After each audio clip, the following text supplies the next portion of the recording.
बच्चों, आज हम विशेषण के बारे में पढ़ेंगे। विशेषण क्या है?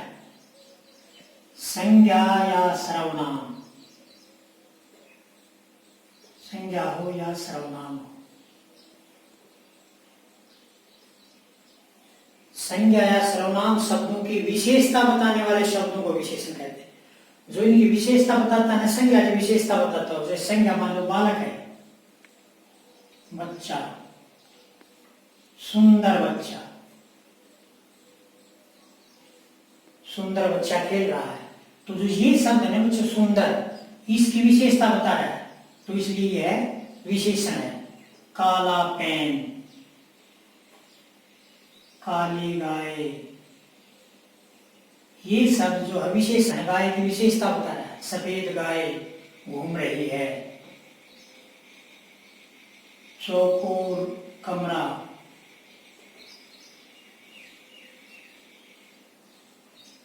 तो ये शब्द जो है संज्ञा की विशेषता बता रहे हैं।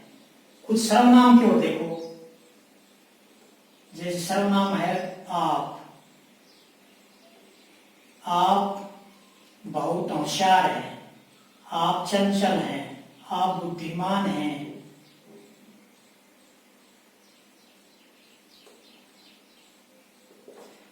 तो ये आप है, सर्वनाम है, ये विशेषण है। आपकी विशेषता बता रहा है, आप बुद्धिमान।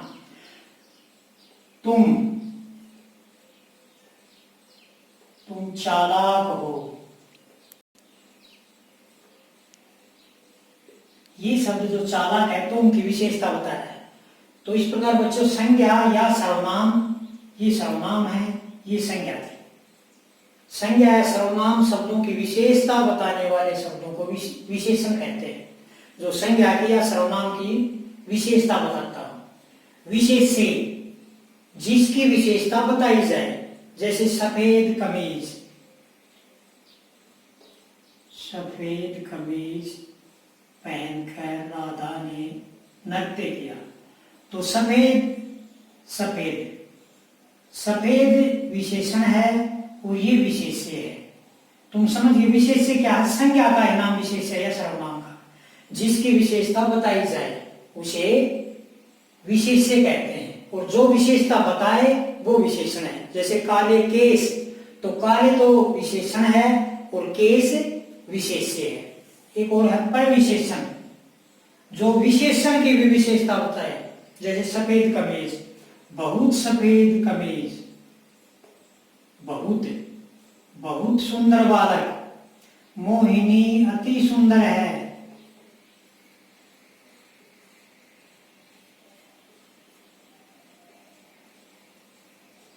तो ये जो शब्द है इसकी विशेषता बता रहा है। सुंदर पहले से विशेषण है, अति सुंदर, कम सुंदर, अधिक सुंदर। पीटी उषा बहुत तेज दौड़ती है, मिल्खा सिंह बहुत तेज दौड़ता है। तुम बहुत तेज दौड़ता है, बहुत तेज दौड़ता है। तो ये क्रिया की विशेषता बता रही है। शब्द क्रिया विशेषण है और ये क्रिया विशेषण की विशेषता बता है। तो जो शब्द विशेषण की या क्रिया विशेषण की विशेषता बताता है उसे प्रविशेषण कहते हैं। तो समझ गए, संज्ञा या सर्वनाम की विशेषता बताने वाले शब्दों को विशेषण कहते हैं, और जिनकी विशेषता बताई जाती है उन्हें विशेष्य कहते हैं। और जो विशेषण की भी विशेषता बताए या क्रिया विशेषण की विशेषता बताए उसे प्रविशेषण कहते हैं। विशेषण के भेद। नंबर 1, गुणवाचक विशेषण। जो विशेषण शब्द अपने विशेष्य के यानी संज्ञा या सर्वनाम के गुण, दोष, रूप, रंग, आकार आदि का बोध कराते हैं। गुण दोष,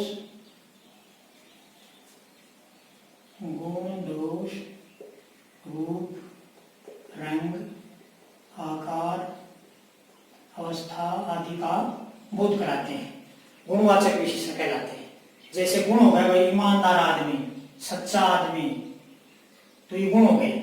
दोष, जैसे बुरा आदमी, बुरा, बेईमान आदमी, तो ये जो आदमी की विशेषता बता रही है, आदमी के दोषों के बारे में बता। रूप, जैसे सुंदर फूल, रंग, काला पीला फूल, लाल फूल, पीला कपड़ा, तो ये रंग के बारे में बता रहा है। आकार जैसे गोल गेंद या त्रिकोणा पारक की विशेषता बता है त्रिकोणासन, या चौकोर मैदान, तो ये आकार के बारे में बता रहे हैं। तो गुण, दोष, रूप, रंग, आकार, अवस्था, जवान आदमी, बूढ़ा आदमी, इस प्रकार के। तो रूप, रंग, आकार आदि का जो बोध कराते हैं वो गुणवाचक होते हैं। नंबर 2 है संख्यावाचक विशेषण। संख्यावाचक जो संख्या का बोध कराते हैं, जो विशेषण शब्द संज्ञा या सर्वनाम की संख्या का बोध कराते हैं। जैसे एक कलम,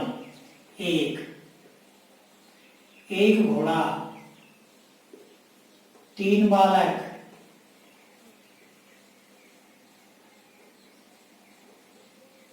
3 बेर, 3 केला।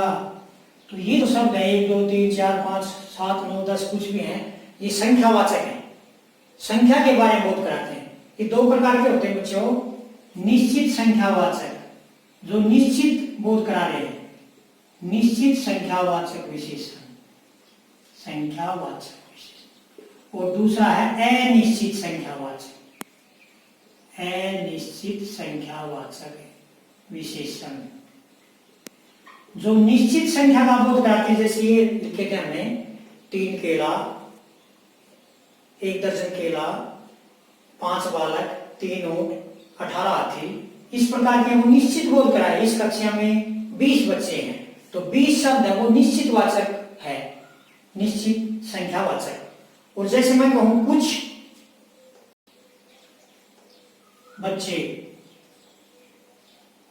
बच्चे मैदान में खेल रहे हैं, थोड़े लड्डू या थोड़े आदमी, कम आदमी हो सकता है। तो इस प्रकार अनिश्चित है, ये निश्चित नहीं बता रहे। कक्षा में कुछ बच्चे बैठे हैं, कुछ बाहर खेल रहे हैं, तो कुछ बच्चे संख्या अनिश्चित संख्यावाचक है, और यह है निश्चित संख्यावाचक 1 3 5 आदि। तो जो संख्या का बोध कराते हैं वे विशेषण शब्द जो संज्ञा या सर्वनाम की संख्या का बोध कराते हैं, संख्यावाचक है। इससे मिलता जुलता एक शब्द हो गया परिमाणवाचक विशेषण, परिमाणवाचक विशेषण।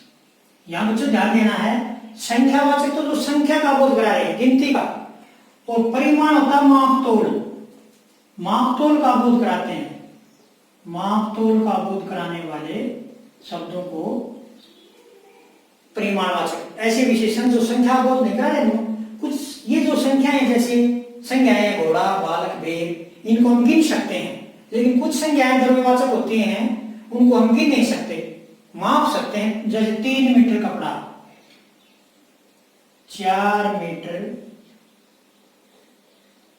कपड़ा, 3 लीटर दूध, 3 लीटर दूध। तो ये हो गए संख्या व परिमाणवाचक। क्यों हो गए? इन चीजों को हम कपड़े गिन नहीं सकते कि 1 कपड़ा, 2 कपड़ा, 5 कपड़ा, ऐसे नहीं। कपड़ा गिनने की वस्तु नहीं है, दूध गिनने की वस्तु नहीं है, मापी तोले जाने वाली वस्तुएं अर्थात द्रव्यवाचक संज्ञाएं हैं। ये जिन संज्ञाओं को गिन नहीं सकते उनके साथ परिमाणवाचक विशेषण लगते हैं। इसमें भी निश्चित और अनिश्चित है, निश्चित परिमाणवाचक और अनिश्चित परिमाणवाचक। निश्चित नहीं है 4 लीटर दूध, 5 मीटर कपड़ा, 2 किलो सेब, 2 किलोग्राम कह दो, तो निश्चित नहीं। 2 किलोग्राम सेब, 2 किलोग्राम आलू, ये निश्चित है। और यूं कर कुछ आलू, थोड़े आलू। अब यहां देखो, कम बच्चे, ये बच्चों संख्यावाचक है, अनिश्चित संख्यावाचक। और कम सेब, वैसे तो सेब गिन सकते हैं, गिनने की 1 2 5, लेकिन प्रचलन क्या है, तोल कर दिए जाते हैं सेब, इसलिए ये परिमाणवाचक में आ जाएगा। कम सेब, अधिक सेब, अनिश्चित है ये। थोड़ा दूध, बिल्ली पी गई, थोड़ा दूध, तो ये परिमाणवाचक। परिमाणवाचक कौन सा है? अनिश्चित है। जैसे 3 लीटर दूध बिल्ली पी गई तो निश्चित परिमाणवाचक है, और थोड़ा दूध, कम दूध, अधिक पानी, तो अनिश्चित परिमाणवाचक। तो यहाँ कम, थोड़ा, अधिक, कुछ आदि तुमने देखना होगा कि गिनी जाने वाली वस्तु है तो अनिश्चित संख्यावाचक है, और मापी तोले जाने वाली वस्तु है तो अनिश्चित परिमाणवाचक है। यहाँ ध्यान देने की बात है। और चौथा है सार्वनामिक विशेषण। सार्वनामिक विशेषण, जैसे नाम से पता, सार्वनामिक, सर्वनाम जैसा नाम है। जो सर्वनाम शब्द है तो सर्वनाम, जैसे ये वह है, ये सर्वनाम है, लेकिन जब संज्ञा के साथ आकर विशेषण का कार्य करते हैं तब वह सार्वनामिक विशेषण कहलाते हैं। वह सर्वनाम जो संज्ञा के साथ आकर विशेषण का कार्य, वह आ रहा है, यह सर्वनाम है बच्चों। वह आ रहा है, वह सर्वनाम है। और वह बालक आ रहा है, वह आदमी आ रहा है, वह अध्यापक आ रहा है। अब देखो, वह आदमी की विशेषता बता रहा है, इसलिए सर्वनाम नहीं है यहाँ। सर्वनाम तो संज्ञा के साथ प्राप्त है, ये तो संज्ञा के साथ आ रहा है, संज्ञा से पहले आकर आ रहा है। जो सर्वनाम संज्ञा से पहले आकर विशेषण का कार्य करते हैं, यह घर मेरा है, यह घर, तो यह शब्द है यहाँ सार्वनामिक विशेषण है। तो यहाँ ध्यान रखना है, सर्वनाम और सार्वनाम, ये प्रश्न भी आता है, सर्वनाम और सार्वनामिक विशेषण में क्या अंतर है। संज्ञा के स्थान पर जो शब्द आता है सर्वनाम कहलाता है, जैसे वह आ रहा है, तुम गा रहे हो, हम जा रहे हैं। और संज्ञा के साथ आता है कोई सर्वनाम शब्द, उसकी विशेषता बताता है। यह पुस्तक मेरी है, यह पुस्तक मेरी है। अब देखो, यह पुस्तक, ये सार्वनामिक विशेषण है, मेरी, ये सर्वनाम है। तो संज्ञा से पहले आकर विशेषण का कार्य करता है, वो सार्वनामिक विशेषण कहलाता है।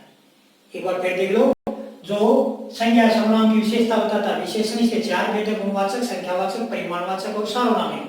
जो संज्ञा के गुण, दोष, रूप, रंग, आकृति का बोध कराते हैं। बच्चों इन तीनों में जो नहीं आएगा ना वो गुणवाचक ही होगा। गुणवाचक जैसे बनारसी साड़ी, बनारस से बनारसी बना दिया, बनारसी साड़ी, उस पर बनारसी साड़ी बहुत फबती है, तो बनारसी ये शब्द नहीं, गुणवाचक में आ जाएगा। मकड़ानिया सेठ, मकड़ानिया सेठ, तो ये जो शब्द है ये गुणवाचक विशेषण के अंतर्गत आ जाएगा, जो न तो संख्यावाचक में है, न परिमाणवाचक में, न सार्वनामिक। तो बाकी बच गए वो गुणवाचक में होंगे। संख्यावाचक जो संख्या का बोध कराते हैं, जैसे एक पेन, एक आदमी, 3 बच्चे, निश्चित है, निश्चित। इसी प्रकार परिमाणवाचक जो वस्तुएं गिनी नहीं जाती उनकी विशेषता बताते हैं, कुछ दूध, थोड़ा पानी, इस प्रकार, कम कपड़ा, अधिक कपड़ा, इस प्रकार। और सार्वनामिक जो सर्वनाम शब्द संज्ञा से पहले आकर विशेषण का कार्य करते हैं, उन्हें सार्वनामिक विशेषण कहते हैं। काला घोड़ा तेज दौड़ता है, एक वाक्य लिख दिया, काला घोड़ा तेज दौड़ता है। इसमें काला शब्द है, विशेषण है, घोड़ा विशेष्य है, ये क्रिया विशेषण है, और दौड़ना क्रिया है। तो आशा समझ गए होंगे। आपने मेरे वीडियो को इतने ध्यान से देखा, अनुग्रहित हूं, और आपके भीतर बैठे परमात्मा को प्रणाम करता हूं, मेरा प्रणाम स्वीकार करो।